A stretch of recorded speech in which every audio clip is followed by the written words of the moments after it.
Colon cancer নিয়ে দুটো পয়েন্টের উপরে আজকে আপনাদের সামনে কথা বলবো।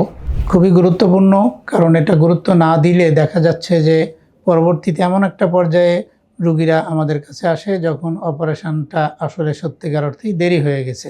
প্রকৃতপক্ষে খাদ্যনালীর বা কোলনের ক্যান্সার যদি ডান পাশের কোলনে হয়, সাধারণত রক্ত শূন্যতা নিয়েই সেটা দেখা দেয়। রোগীরা দুর্বল অনুভব করে, পরীক্ষা করলে দেখা যায় রক্ত অনেক কমে গেছে। দুর্ভাগ্যজনকভাবে দেখা যায় অনেক রোগী আমাদের কাছে আসে যে রক্ত শূন্যতা দেখা দিয়েছে, তারপরে তার গায়ে 2, 3, 4, 5 বোতল রক্ত দেয়া হয়েছে। এরপরে আমরা হয়তোবা ভালোভাবে বুঝাইতে পারি নাই, সেজন্য সে বাড়ি গিয়ে অনেক দেরি করে ফেলতেছে, আবার এই রক্ত শূন্যতা নিয়ে আবার আসতেছে। এর মধ্যে দেখা গেল বেশ কিছু সময় চলে যায় এবং এই যখন আমরা খাদ্যনালীর এই ক্যান্সারটা ধরি কোলোনোস্কোপি বা বিভিন্ন পরীক্ষার মাধ্যমে, তখন অনেকখানি এই টিউমার বড় হয়ে গেছে এবং অপারেশন করে ফেলা গেলেও সেটা সম্পূর্ণ নিরাময় হওয়ার সম্ভাবনাটা তখন কমে যায়। বাম পাশের ক্যান্সার যখন হয়, বাম পাশের খাদ্যনালীটা কোলনে, তখন কিন্তু শুরু থেকে রোগী আগেই বুঝতে পারে।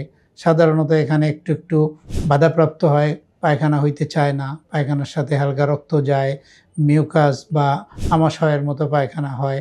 এই লক্ষণগুলো দেখলেই অতি সত্বর আপনি ডাক্তারের শরণাপন্ন হবেন, কারণ এটা সবসময় কোলন ক্যান্সারই হবে সেটার জন্যে অত প্যানিক হবার কোনো দরকার নেই, কিন্তু কোলন ক্যান্সার হতেও তো পারে। সেজন্যে কোলোনোস্কোপি বা পরীক্ষা নিরীক্ষা করে ভালো ডাক্তারের শরণাপন্ন হয়ে আপনাকে নিশ্চিত হইতে হবে যে আপনার কোনো ক্যান্সার নেই। বিশেষ করে 40 বছর 50 বছর বয়স যখন পার হয়ে গেল, তখন এরকম ধরনের কোনো লক্ষণ দেখা দিলে অবশ্যই একজন ভালো ডাক্তারের শরণাপন্ন হওয়া উচিত। এবং ভালো চিকিৎসা নিলে কোলন ক্যান্সার বা যে কোনো ক্যান্সার আজকাল অনেক সুন্দরভাবে মানুষ অনেক দিন পর্যন্ত ভালো থাকে, বেঁচে থাকে, অনেকে ক্যান্সার থেকে পরিপূর্ণ নিরাময়ও হয়ে যায়। সুতরাং ভয় পাওয়ার কিছু নেই। ভালো থাকুন, সুস্থ থাকুন, ভালো ডাক্তারের পরামর্শ নিন। আসসালামু আলাইকুম।